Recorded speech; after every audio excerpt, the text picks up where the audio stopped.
The afternoon sun pressed heavy on the porch, the kind of heat that settled into the wood and made it creak beneath your feet. I had just finished watering the geraniums when I saw Noah coming up the path. He should have been flushed from the warmth hair sticking to his forehead, his favorite t-shirt hanging loose on his thin frame. But instead, he wore a gray, long-sleeved hoodie, pulled tight at the wrists. It was July.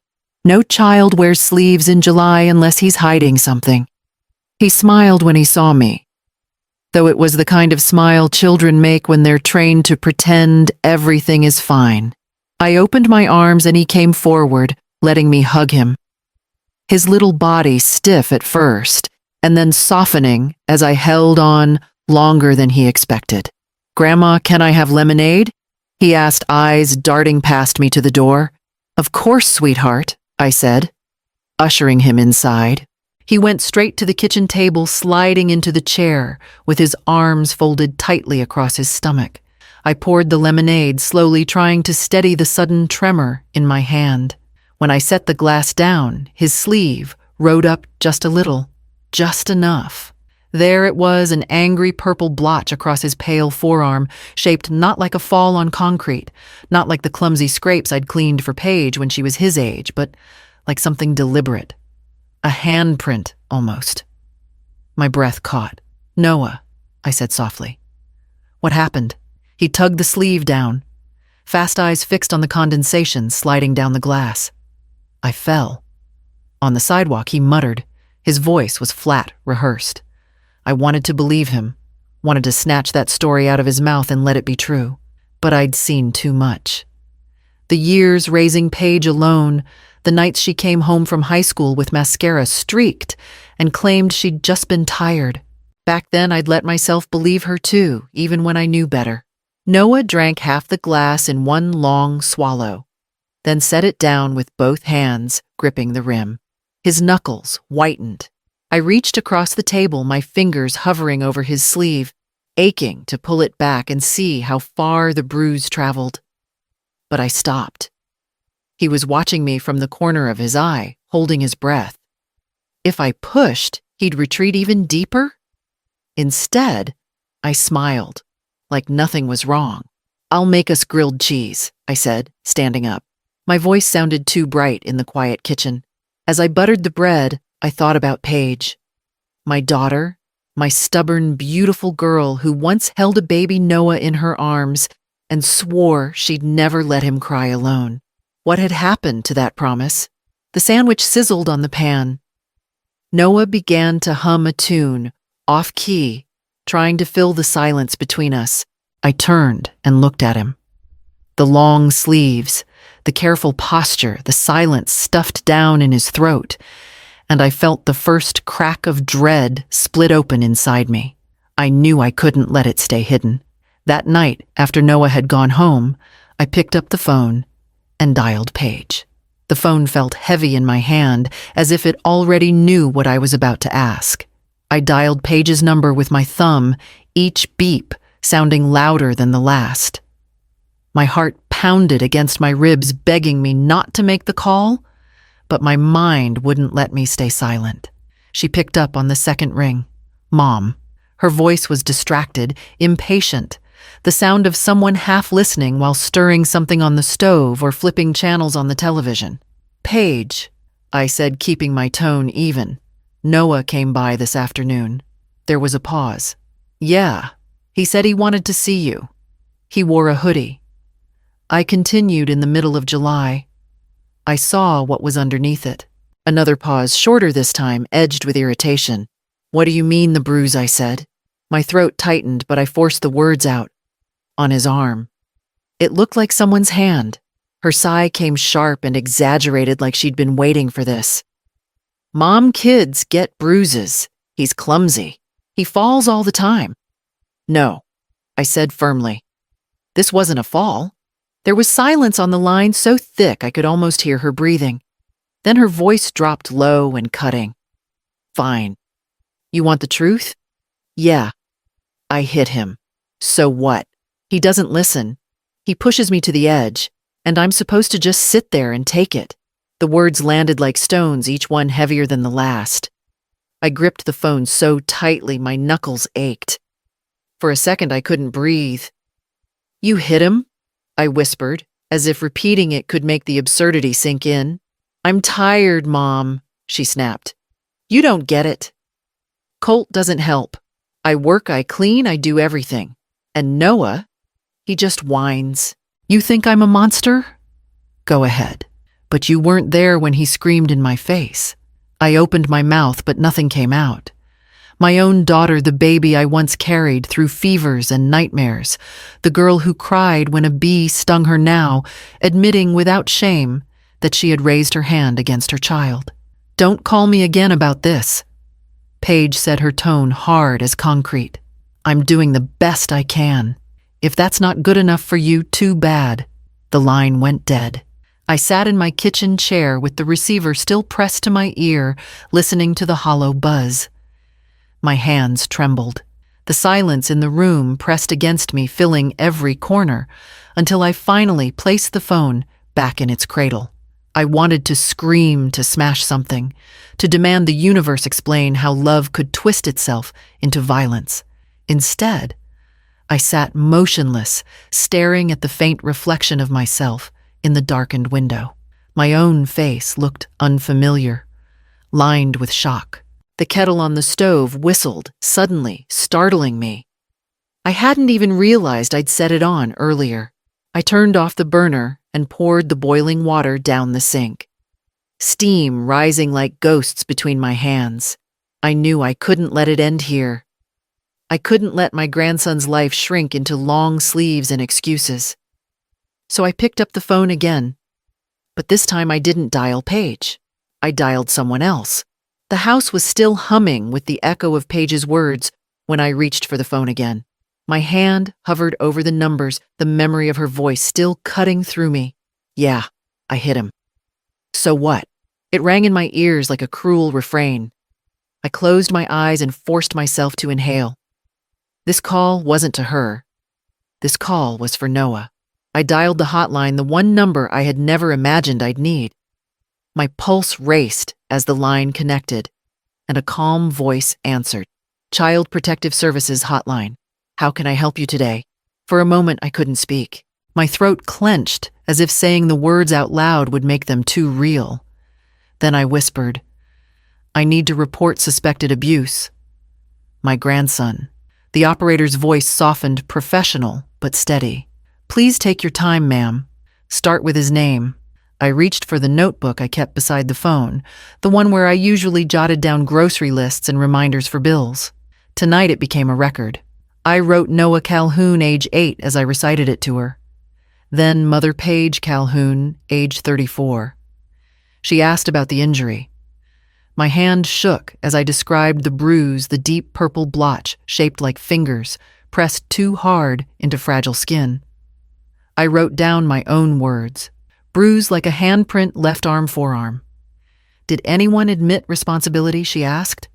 I froze, pen hovering. Then I forced myself to write it down and speak it aloud. Yes. His mother. She told me, yeah, I hit him. So what? There was a pause on the other end. Thank you for telling me that, ma'am. That is important information. We will need to open an immediate case. The pen pressed so hard against the page that the ink bled through. The operator continued steady as a metronome. We recommend Noah be seen by a medical professional as soon as possible for documentation of the injuries. Can you bring him in tonight? Yes, I said, though. My voice came out more like a croak. Yes, I can. Good. We'll notify a caseworker to follow up. Please also note any behaviors you've observed. Fear, withdrawal, unusual clothing. Every detail matters. I flipped the page and started a list. Long sleeves in July. Avoided eye contact. Said he fell. Drank lemonade too fast. Hummed to fill silence. Each note felt like a nail in a coffin I hadn't asked to build. When the call ended, I closed the notebook slowly, the weight of it heavier than its thin pages should allow. I set it on the table in front of me, staring at the words until they blurred through my tears. The kitchen clock ticked past midnight. I sat in the dim light, listening to the house groan around me, feeling older than I had in years. Tomorrow, I would take Noah to the clinic. Tomorrow, I would step into a world where everything I knew about family would be scrutinized, judged, and recorded. I rested my hand on the closed notebook, steadying myself.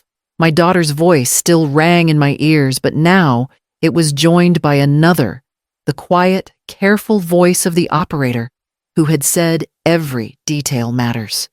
And I knew before dawn came that the details would only grow darker. The urgent care clinic smelled faintly of antiseptic and something sour, like old coffee left too long on the burner.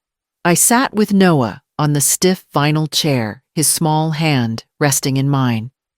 He fidgeted, eyes fixed on the floor tiles, tapping one sneaker against the leg of the chair. I tried to hum softly an old lullaby I used to sing to Paige, but the sound fell flat between us. When the nurse finally called his name, I squeezed his hand. He rose reluctantly, his shoulders tight, as though he already knew what was coming. Inside the exam room, the fluorescent lights glared harshly against the pale walls. The nurse asked me to step aside while she took his vitals. Noah obeyed her directions without a word, lifting his arm for the cuff, opening his mouth for the thermometer. Then she asked him to pull up his sleeve. He hesitated, glancing at me, then tugged the fabric up just enough to reveal the bruise. The nurse's eyes narrowed, though her tone stayed even. "Let's get some photos." She fetched a small camera and snapped several pictures, the click of the shutter sounding too loud in the sterile room.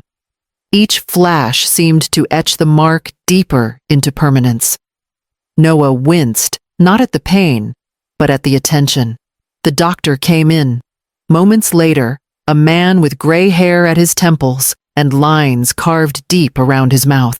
He examined the bruise, carefully tracing the edges with a gloved finger, his expression unreadable. Then he murmured almost to himself, "Patterned injury." The words sliced through me. Patterned injury. Not accident, not clumsy fall. Evidence. Proof. I gripped the strap of my purse so tightly, my knuckles whitened. I wanted to ask him to choose a different phrase, something softer, but I knew the record needed accuracy, not comfort. He dictated notes while the nurse typed bruising, consistent with blunt force possible handprint pattern. I couldn't stop staring at the sterile computer screen where my grandson's pain became text. Each word robbed me of breath. The doctor finished and turned to me. "This documentation will be forwarded to Child Protective Services. You did the right thing bringing him in." I nodded, unable to find words. Noah slid his sleeve back down quickly, as though covering the bruise might make it disappear. He asked if we could go home now. I told him soon. As we stepped out into the evening air, the sky was painted in streaks of orange and purple. For a moment, I thought maybe the world could hold some beauty even now. Then I saw him. Leaning against a dark pickup in the far corner of the lot, arms crossed, was Colt. His posture was casual, but his stare burned across the distance.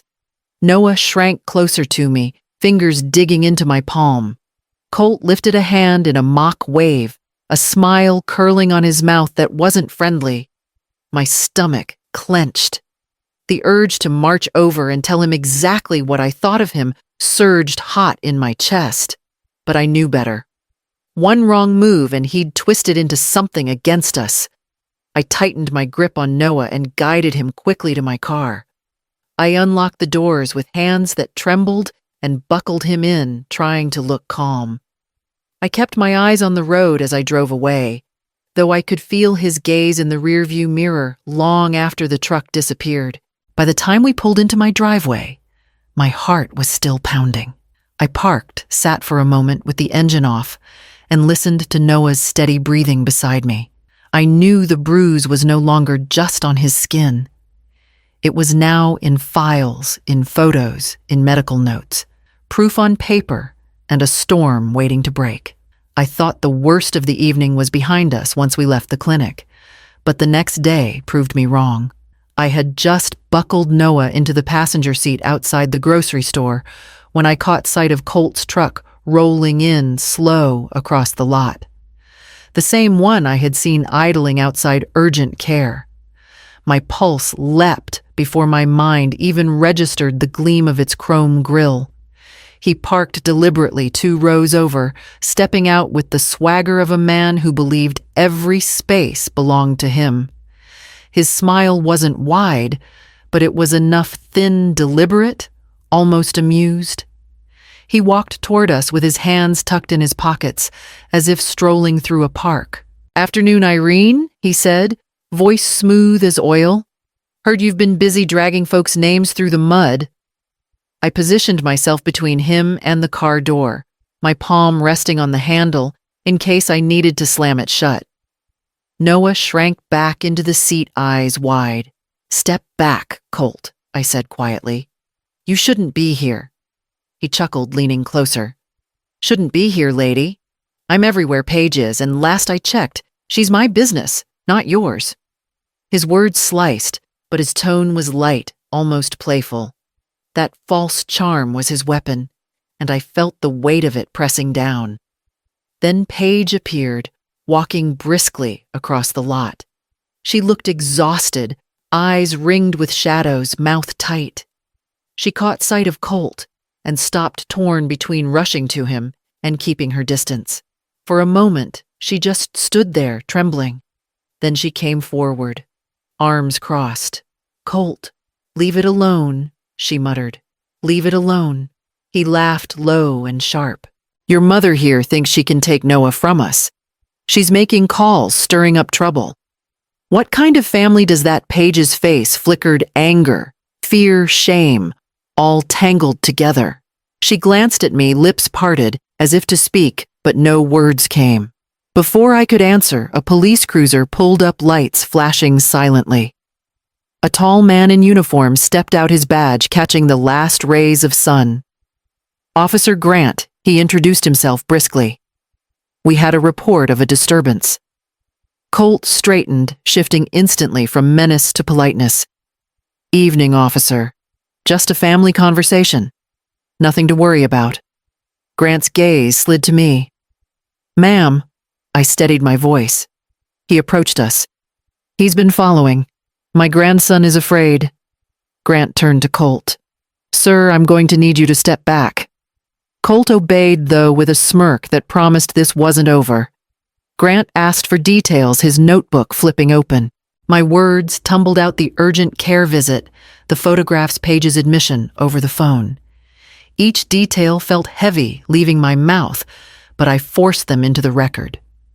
Paige's eyes filled as she listened, her body rigid.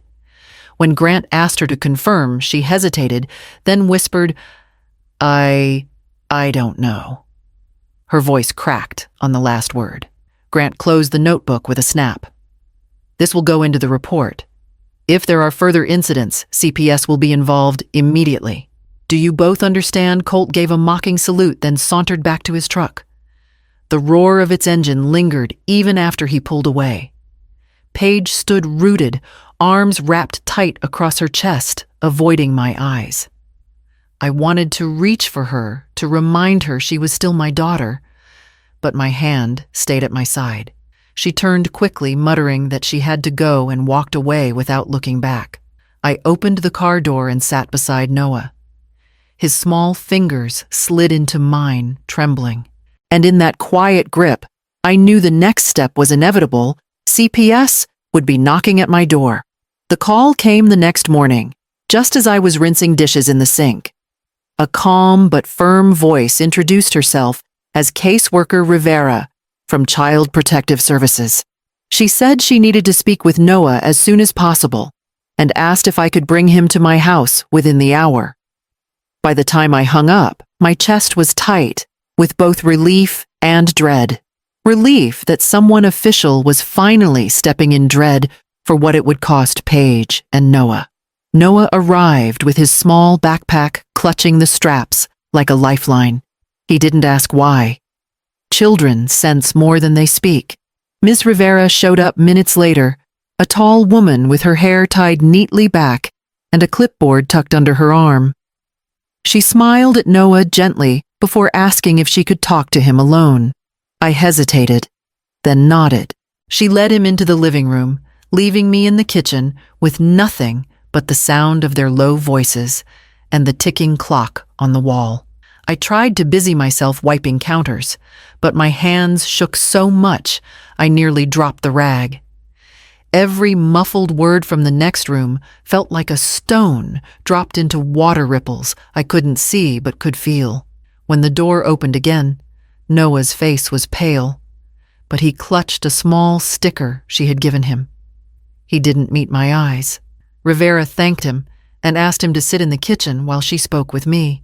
"He's disclosed enough to warrant immediate protective custody," she said, her tone professional but kind. "We're issuing a 72-hour emergency placement with you, Mrs. Calhoun." The words landed heavy. Placement, as though my grandson were a case file instead of flesh and blood. But I nodded. Rivera slid papers across the table explaining each line. "This doesn't mean permanent removal yet. It means he's safe while we investigate. You'll provide food, shelter, school attendance. His mother may have supervised contact, but he cannot return to her home right now." My hands steadied as I signed. Fear gave way to resolve. We didn't have long to breathe before Paige came storming up the porch. She flung the door open without knocking, her face blotched red with fury. "What the hell is this?" she demanded, spotting Rivera's badge. "You think you can just take my son from me?" Rivera stayed calm, standing tall. "This is temporary, Ms. Calhoun. We need to ensure Noah's safety while we review the evidence." Paige's voice cracked, a mixture of rage and panic. "He's my child. Mine. You can't just—" "You admitted to striking him," I said quietly. "You said it to me yourself." Her eyes snapped to mine, wild and wet. For a moment, I saw the little girl she used to be trembling after a nightmare, begging me not to leave the light on too dim. Then her jaw hardened. "You're turning him against me," she spat. "Both of you." Rivera's tone sharpened. "Ms. Calhoun, if you continue to escalate, we'll have to ask you to leave. You'll be given instructions for supervised visitation. Right now, Noah stays here." Paige's shoulders shook, as if the words had hit her like blows. She looked from me to Noah, who stood frozen in the kitchen doorway, clutching his sticker. His eyes glistened, torn between wanting to run to her and wanting to hide behind me. Paige turned abruptly, storming out the slam of the door, rattling the windows. Rivera exhaled slowly, jotting notes on her clipboard.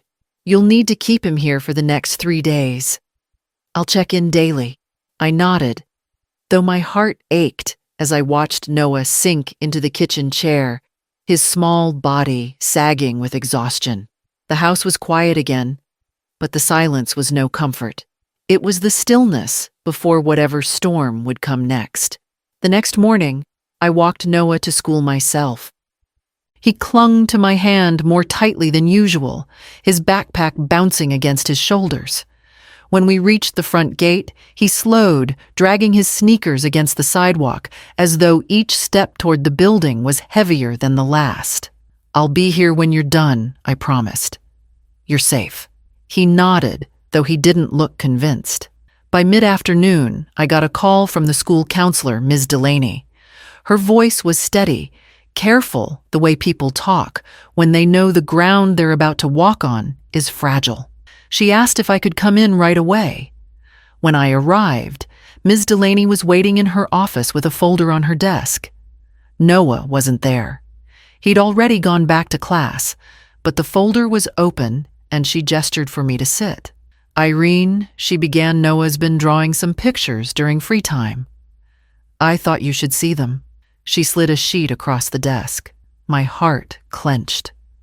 Crayons red, blue, and black filled the page. There was a house drawn unevenly with stick figures inside.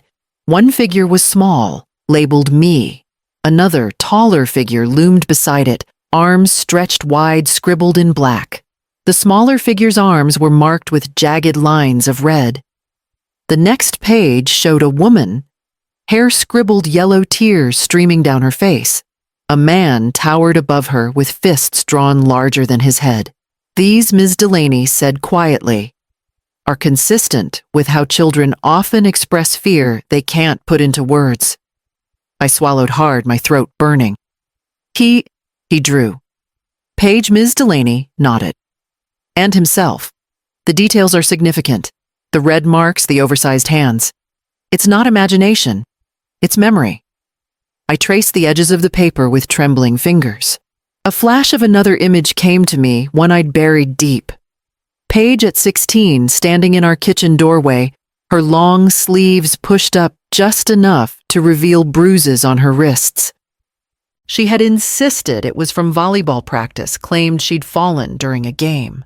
I remembered her laugh too loud, too quick when I asked again. That night, I found her crying in her room, but she locked the door and told me she just needed space. I'd wanted to believe her. Maybe I needed to. I convinced myself it was only clumsiness, nothing more sinister. I told myself that if something was wrong, she'd tell me. Now, staring at Noah's drawings, I realized the silence had been passed down like an inheritance. Ms. Delaney continued her tone, careful but firm. We'll be submitting these to the caseworker. They add weight to Noah's disclosure, but it will be hard for him, for Paige, for you.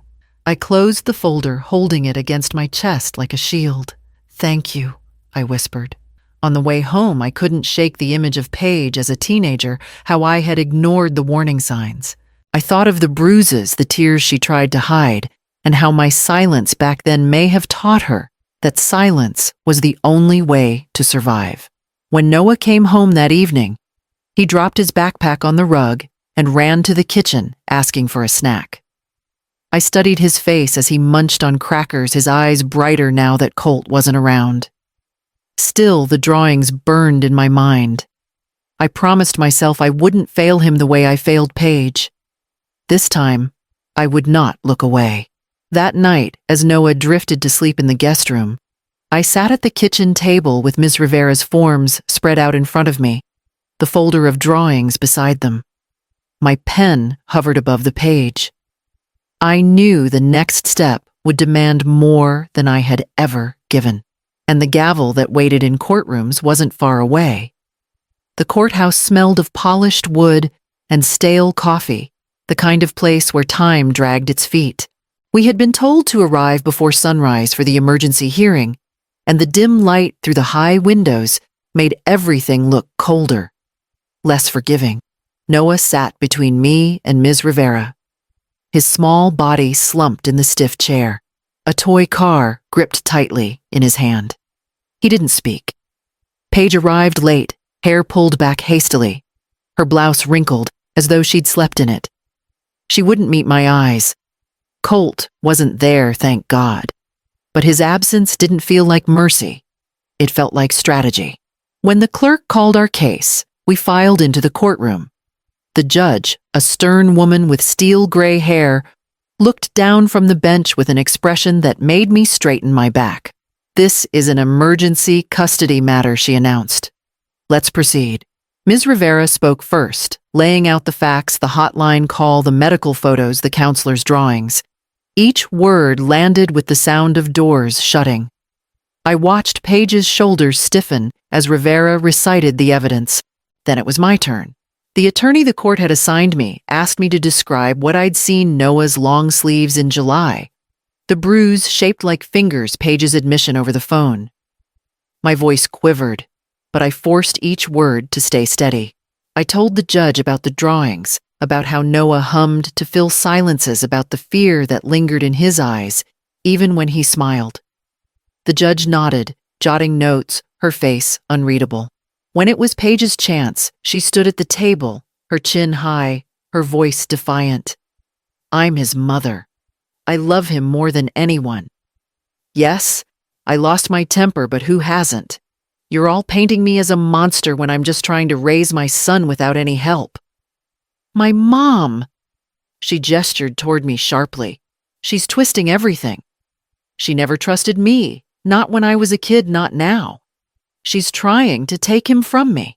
Her words cut deeper than I expected. I wanted to shout that it wasn't true, that all I had ever wanted was to keep her safe. But my throat closed around the words. The judge lifted a hand to silence her. "This isn't about your mother, Miss Calhoun. It's about your child's safety." Paige faltered, then her eyes glistening. And for a moment, she looked small, like the girl I once soothed through nightmares. "I can do better," she whispered. "Just give me a chance." The judge leaned forward. "That may be, but for now we must act on what we know." The courtroom was so still, I could hear the faint tick of the wall clock. "I am granting temporary custody of Noah Calhoun to his grandmother, Mrs. Irene Calhoun," the judge declared. "Supervised visitation for the mother is allowed pending further evaluation. The case will be reviewed in 30 days. Noah squeezed my hand under the table, his toy car pressed between our palms.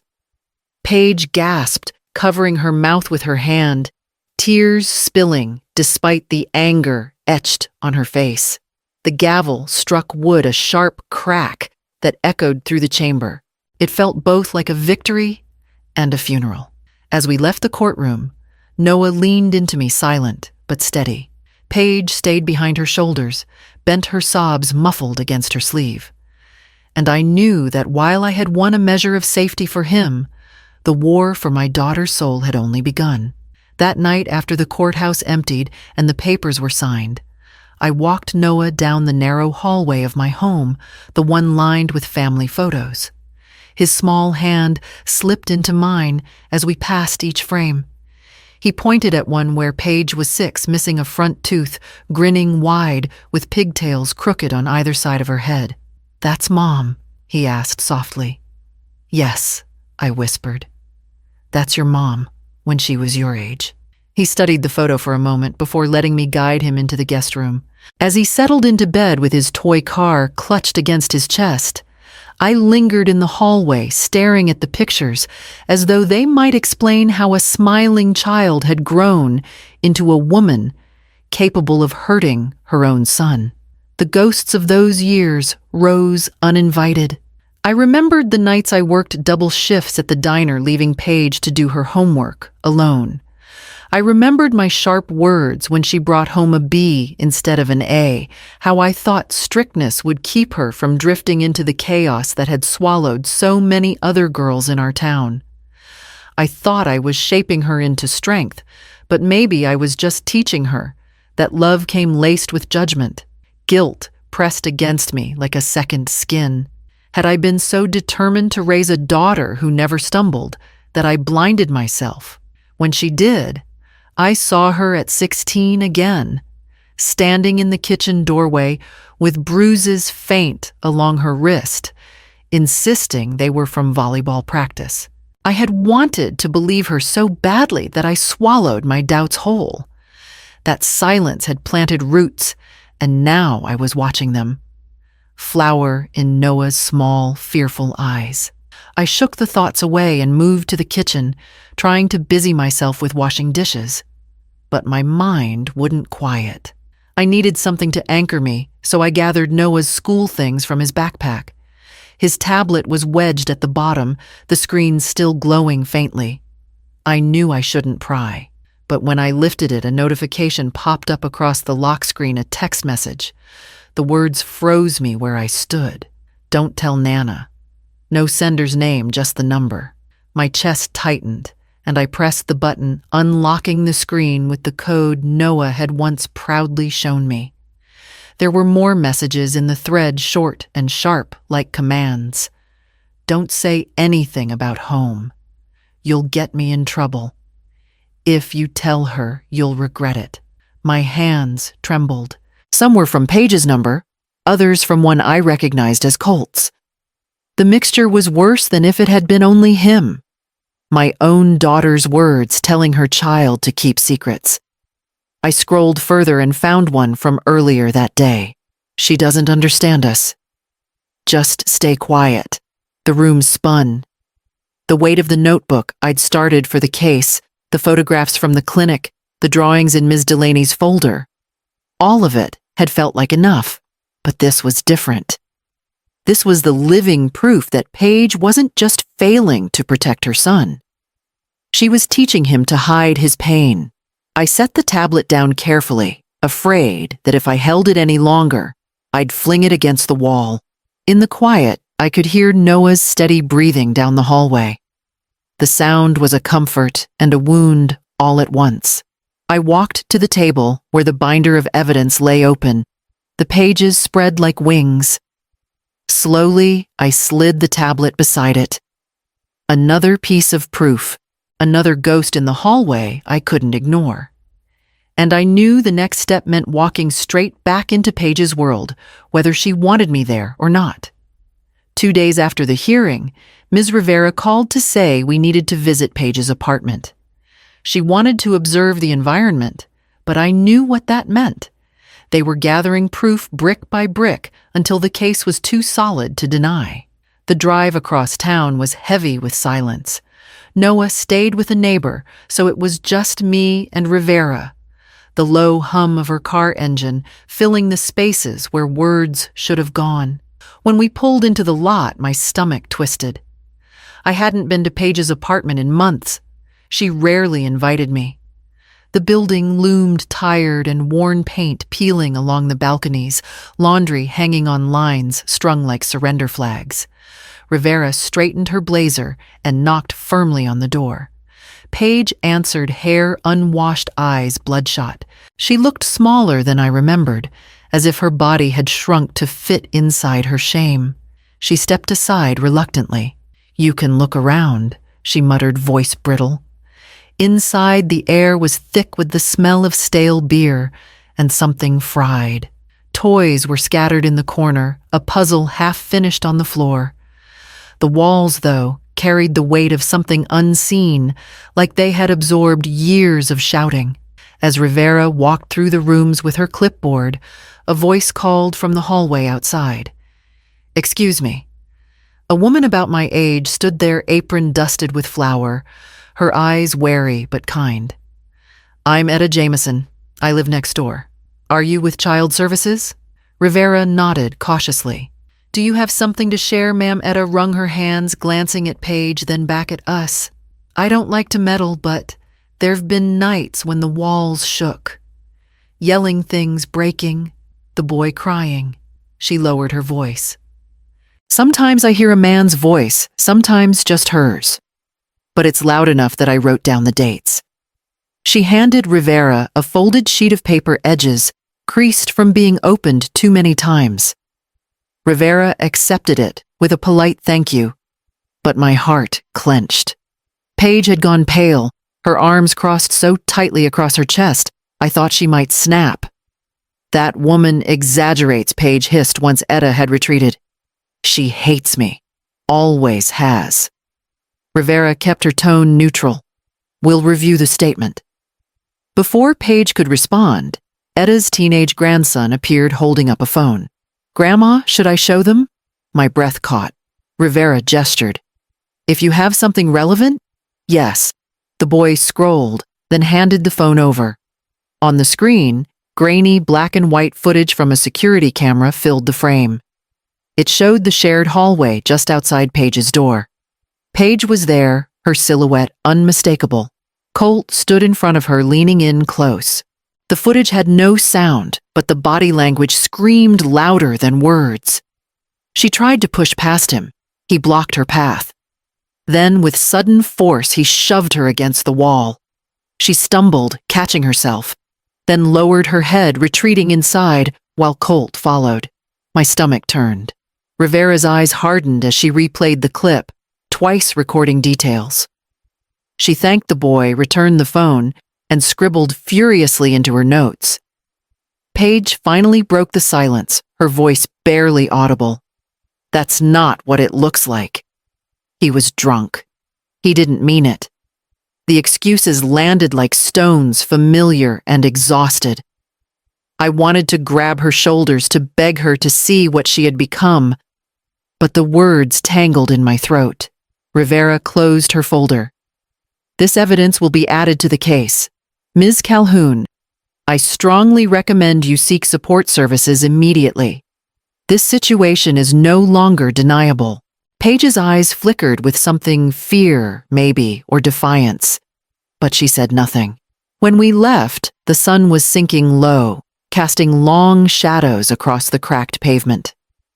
I glanced back once more at Paige's door closed, tight against the world, and thought of the walls that had heard too much, storing every echo like a ledger. Rivera locked the evidence into her case file, her jaw set, and I knew the next discovery would dig even deeper into Colt's grip over Paige's life. A week after the visit to Paige's apartment, Ms. Rivera came by my house with a stack of files under her arm. Her face told me, before her words did, that what she carried wasn't just paperwork. It was the outline of Paige's downfall. She asked if we could sit at the table away from Noah, who was coloring in the living room. Rivera spread the documents out carefully, like laying down pieces of evidence at a trial. We've been reviewing Paige's finances. Most of these accounts aren't in her control anymore. The first page showed a checking account balance so low it looked like an insult. The next was a credit card statement balance stretched into the thousands, the charges reading like Colt's biography, auto parts, bar tabs, electronics. These are in Paige's name, Rivera explained, but the purchases don't match her spending patterns. Witness statements suggest Colt has access to her cards. I stared at the columns of numbers until they blurred. Paige had always been reckless with money, but she wasn't foolish. This wasn't just recklessness. This was theft disguised as partnership. Rivera slid forward another page. This one is more serious. A loan taken out last year, $60,000. Signed under pressure, we believe. Paige told a coworker she didn't even see the paperwork before Colt put it in front of her. My stomach turned. The signatures on the dotted line looked shaky, desperate. I knew that handwriting. I'd seen it on notes she left me as a girl. Gone to practice, love you. Now it was shackled to debt she could never climb out of. Rivera leaned back, her tone steady. Financial control is a common element of abuse. It keeps the victim tethered. He's not only isolating her emotionally and physically, he's dismantling her independence piece by piece. I pressed my palms to the table, grounding myself. So she can't walk away because he's built a cage around her. Rivera nodded. Exactly. And he's used her role as a mother to strengthen it. If she loses her apartment, her credit, her ability to provide, she fears losing custody of Noah, too. That fear keeps her compliant. The room felt smaller with every page. My daughter's life was scattered across the table in overdue balances and forged debts. I couldn't stop thinking about her voice in court. Just give me a chance. She never had one. Colt had stolen it before she opened her mouth. As Rivera gathered the files, a buzz sounded from my phone. I glanced down. A number I didn't recognize had sent a message. You think you've won, old woman? Keep running your mouth and you'll regret it. My heart clenched. Another message followed seconds later. Stay out of my business, or I'll make sure Noah pays for your meddling. The words blurred for a moment, before snapping into clarity. I showed the phone to Rivera, my hands shaking. She read, jaw tightening, then pulled out her own phone. We'll document these. Don't respond. Every word is evidence of his intimidation. I nodded, though inside I felt like someone had poured ice water through my veins. My first instinct was to shield Noah, to grab him from the living room and lock the doors tight. But I forced myself to stay still, to breathe, to let Rivera handle it. After she left, I stood at the kitchen window, staring at the street. Every passing car made my shoulders tense. I imagined Colt behind the wheel smirking, knowing I'd read his words and feel their weight. That night, after Noah was asleep, I pulled the files back out. Page after page of debt and control stared back at me, and Colt's threats buzzed like hornets in my chest. I copied the loan details, the credit card charges, the forged signatures into my notebook. If Colt thought fear would silence me, he didn't understand a grandmother's resolve. I closed the folder, slid it beneath the binder of evidence, and laid my hand on top as though swearing an oath. Because the next step wouldn't just be about bruises or drawings. It would be about the paper trail that bound Paige as tightly as any chain. And I was ready to follow it wherever it led. The next morning, I spread everything across my kitchen table: photographs, financial statements, text messages printed out from my phone, even Noah's drawings that Ms. Delaney had shared. The pile looked like chaos, but in my heart, I knew it was something more. It was a record of truth. I went to the hall closet and pulled down an old leather binder one I had once used for tax papers and recipe clippings. I slipped each page into clear plastic sleeves, my hands steady as I organized them. Medical photos in one section, school counselor's notes in another loan, records behind them. At the front, I placed my notebook filled with observations, dates, times, what Noah said or didn't say. It felt strange building a case against my own daughter, but I reminded myself this wasn't about punishment. It was about saving Noah from a cycle that was eating Paige alive. I had just finished labeling the sections with sticky notes when there was a knock at the door. A tall man with kind eyes introduced himself as Morgan, the court-appointed guardian ad litem. His role was to represent Noah's best interests. I invited him in, nervous but grateful. Noah peeked around the corner from the living room, clutching his toy car. Morgan crouched down, his voice gentle. "Hey, buddy. I'm Mr. Morgan. Can we talk for a little while?" Noah glanced at me, then nodded. They sat together in the living room while I busied myself in the kitchen, pretending not to listen, though every fiber of me strained toward their voices. Morgan asked simple questions: what Noah liked at school, what games he played, where he felt safest. Noah answered softly, but I heard him say, "At Grandma's." My throat tightened. When their conversation ended, Noah went back to his coloring book. Morgan joined me at the table, his gaze falling on the binder. "You've been busy," he said, flipping it open. I explained each section, my voice low but firm. He studied the medical notes, the credit card statements, the screenshots of threats Colt had sent me. He nodded slowly, his expression grave. "This is exactly the kind of documentation judges listen to," he said. "You've done more than most people manage." I let out a breath I hadn't realized I was holding. "But will it be enough? Paige is still his mother?" Morgan leaned forward, his hands folded. "Biology matters, yes, but safety matters more. The court can grant you guardianship if they see that Noah's welfare is at risk under his mother's care. With this evidence, it's a real possibility. Guardianship." The word landed heavy. Not temporary custody, not borrowed time, but a more permanent role. I thought of Noah, asleep in the guest room, his small body curled under quilts, finally resting without fear. And I thought of Paige, my daughter, spiraling deeper, furious at me, yet still my child. "I don't want to take him away from her forever," I whispered. Morgan nodded. "Guardianship doesn't erase her. It protects him. She can still visit, rebuild if she chooses. But right now, Noah needs stability. And you've given him that." I pressed my hand to the binder, its weight grounding me. "If this is what it takes to keep him safe, I'll do it." Morgan closed the binder gently and met my eyes. "Then you need to be ready. The next hearing will be harder. Paige will fight. Colt may try to interfere. But you have something they don't, truth laid out on every page." His words lingered long after he left. I sat alone at the table, the binder in front of me, and felt the enormity of what lay ahead. Because the fight was no longer about a bruise or a whisper.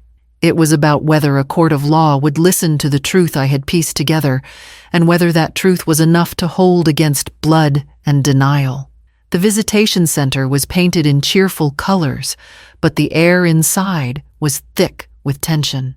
Murals of balloons and rainbows stretched across the walls, as if bright pictures could soften the truth of what really happened there. I sat in the waiting room with Noah, his hand clutching mine so tightly that my fingers ached. A staff member called his name and he froze. I bent down to his level. "It's just for an hour," I whispered. "I'll be right here the whole time." He nodded, though his eyes darted nervously toward the playroom where Paige was already waiting.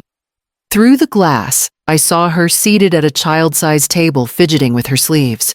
Her face was pale lips, pressed thin, but when she noticed Noah, she forced a smile. Noah hesitated at the doorway. His small frame stiffened, and he half hid behind my skirt. The staff member encouraged him forward gently, but his feet refused to move. It took every ounce of strength in me not to scoop him up and say he didn't have to go. "Go on, sweetheart," I whispered. "Just a little while." Reluctantly, he shuffled inside, shoulders hunched, gripping his toy car like a shield. I watched from the observation window as Paige leaned forward, eagerly reaching out to him. He didn't move closer. Instead, he sat at the far end of the table, sliding the car back and forth without looking up. For a moment, Paige just stared at him, her eyes glistening. Then she spoke, her voice muffled through the glass, but audible enough. "Noah, I'm sorry. I know I've messed up. I never meant to hurt you." His hand froze on the toy. Slowly, he looked up at her, cautious searching. She leaned in, desperate. "It was Colt, baby. He gets in my head. He makes me do things I don't want to. I love you. It wasn't me, not really." I felt my jaw tighten. Even in apology, she gave away responsibility, shifting the blame onto him, onto Colt. Noah's brow furrowed. His lips trembled, but no words came.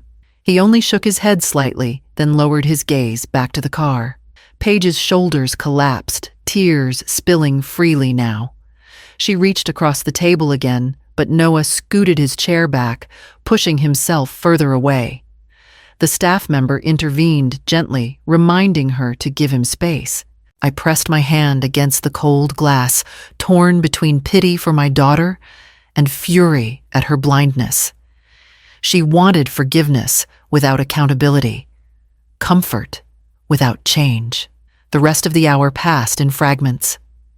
Paige tried coaxing him with stories of when he was little, with promises that things would get better, with pleas for him to remember how much she loved him. Noah remained quiet, answering only in shrugs, his eyes never settling on hers for long.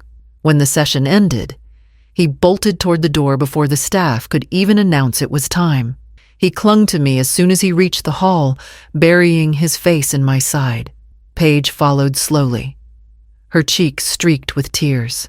"Mom," she said, her voice raw, "please don't let them take him away from me. I can fix this. I just need time." I met her eyes, seeing both the girl I once raised and the woman she had become, trapped in her own excuses. "Paige," I whispered, "time isn't what he needs. He needs safety." Her lips parted as if to argue, but no sound came. She only looked at Noah one last time before the staff guided her out the opposite door. I carried him to the car, his arms wrapped around my neck, his breath warm against my collarbone. As I buckled him in, he whispered almost too softly to hear, "I don't want to go back there, Grandma." I smoothed his hair and kissed his forehead. "You won't," I promised, though the certainty in my voice came from hope more than fact. That night, after he fell asleep, I opened the binder again, sliding in the visitation report the staff had given me. Each page was another step closer to the truth the court needed to see, and I knew the week ahead would test whether that truth could hold steady against Paige's unraveling choices. The week after visitation stretched long and quiet, a fragile calm I guarded fiercely.